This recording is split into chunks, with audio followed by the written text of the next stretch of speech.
தேவனுடைய பரிசுத்த நாமங்களுக்கு துதிகன மகிமை உண்டாவதாக. ரோமர் 8ஆம் அதிகாரத்தில் நேற்று 26வது வசனத்துல பரிசுத்த ஆவியானவரான அந்த தெய்வத்தை குறித்து பார்த்தோம். தொடர்ந்தும் அவரை குறித்து அதே வசனத்துல இன்னும் சில காரியங்களை பார்க்க போகிறோம். நேற்றைய தினத்துல அந்த ஆவியானவர் நம்முடைய பலவீனங்களில் நமக்கு உதவி செய்கிறார். என்னத்துக்கு? நல்லா ஒரு காரியத்தை கவனிக்கணும்.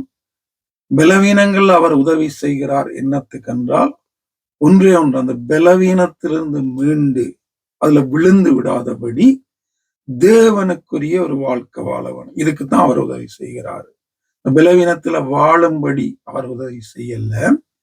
இந்த பலவீனத்துல இருந்து அப்படியே உலகத்துக்குரிய ஒரு வாழ்க்கை வாழுவதற்கு அவர் உதவி செய்யல. அந்த பலவீனங்களில இருந்து வெளியில வந்து தேவனுக்கு கூட தேவனுக்கு ஏற்ற முறையில வாழும்படி அவர் உதவி செய்கிறார்.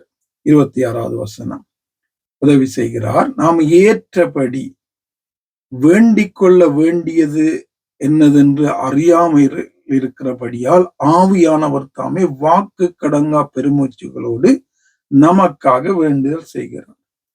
ஒரு வேளையில எங்களுக்கு எங்களுடைய பலவீனங்கள்ல, எங்களுடைய சூழ்நிலைகளை, எங்களுடைய காரியங்கள்ல நாங்க என்ன வேண்டிக் கொள்வது, எப்படி ஜெபிப்பது என்று தெரியாது இருக்கும்போது, அல்லது தடுமாறும் போது, அல்லது அப்படியாக ஜெபிக்க முடியாத ஒரு நிலைமை இருக்கும்போது, நாங்க ஆண்டவருடைய பிள்ளைகளாய் இருக்கிறபடியால், அந்த ஆவியானவர் எங்களுக்குள்ள இருக்கிறபடியால், அவர் எங்களுக்காக வேண்டுதல் செய்கிறவராயிருக்கிறாராம்.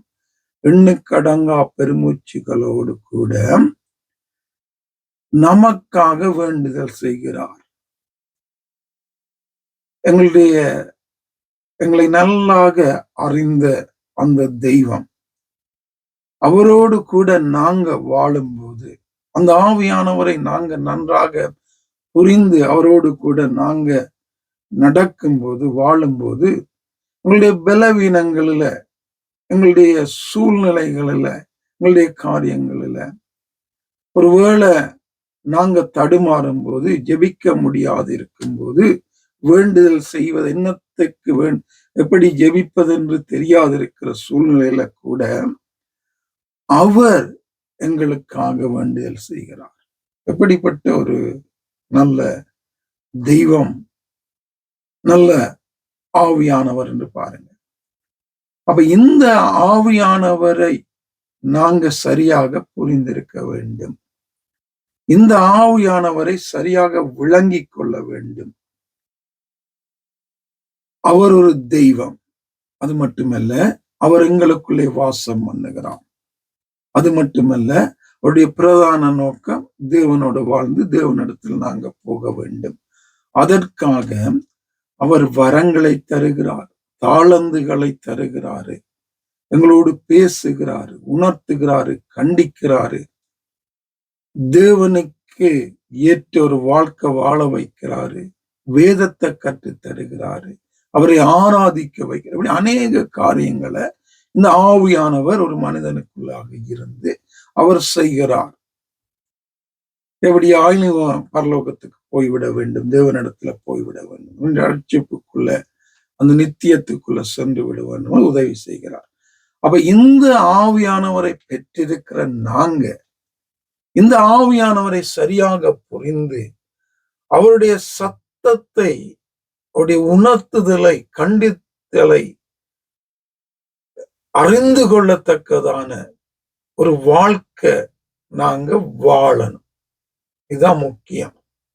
அவர் எல்லா ஆண்டவரை ஏற்றுக்கொள்கிற எல்லா மனுஷருக்குள்ளேயும் வந்து வாசம் பண்ணி உணர்த்துகிறார், பேசுகிறார், கண்டிக்கிறார், காரியங்களை கற்றுத் தருகிறாரு.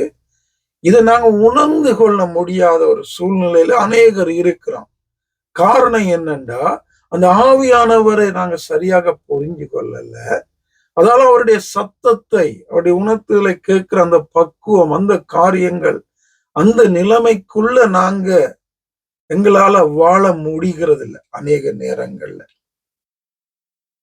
இதை நாங்க வேதத்தின்படி அது கீழ்ப்படிந்து தேவனோடு வாழ்ந்து கொண்டு தேவனுக்குரிய காரியங்களை சித்தத்தை செய்து கனி கொடுக்கிற ஒரு வாழ்க்கை இருக்குமா இருந்தால் ஆவியானவருடைய அந்த உணர்த்துதல், கண்டித்தல் காரியங்களை நாங்க புரிந்து கொள்ள முடியும். அப்ப இந்த ஆவியானவர் எங்களுக்குள்ள எப்போதும் இருக்கிறாரு. அவர்களுக்கு உதவி செய்யும்படியாக, நடத்தும்படியாக, தேவனிடத்துல சேர்க்கும்படியாக எங்களுக்குள்ள வந்து வாசம் பண்ணுகிறார் என்பதை புரிந்து எந்த காரியமா இருந்தாலும் அவருடைய உதவியை கேட்டு, நடத்துதலை கேட்டு, அவரிடத்துல ஒப்பு கொடுத்து நாங்க வாழத் தொடங்கும் போது வேதத்தின்படி அவருடைய காரியங்களை கொஞ்சம் கொஞ்சமாக நாங்க புரிந்து கொள்ள முடியும். அப்படியாக வாழ பரிசுத்த ஆவியானவர் எனக்கும் உங்களுக்கும் உதவி செய்வாராக. கேள்விகள், சந்தேகங்கள் இருக்குமாயிருந்தால் தொடர்பு கொள்ளுங்கள். 0044 78 67 91 62 83. தேவன் தாமே உங்களை தொடர்ந்தும் ஆவிக்குரிய ஒரு வாழ்க்கை வாழ உதவி செய்து நடத்துவாராக. ஆமென்.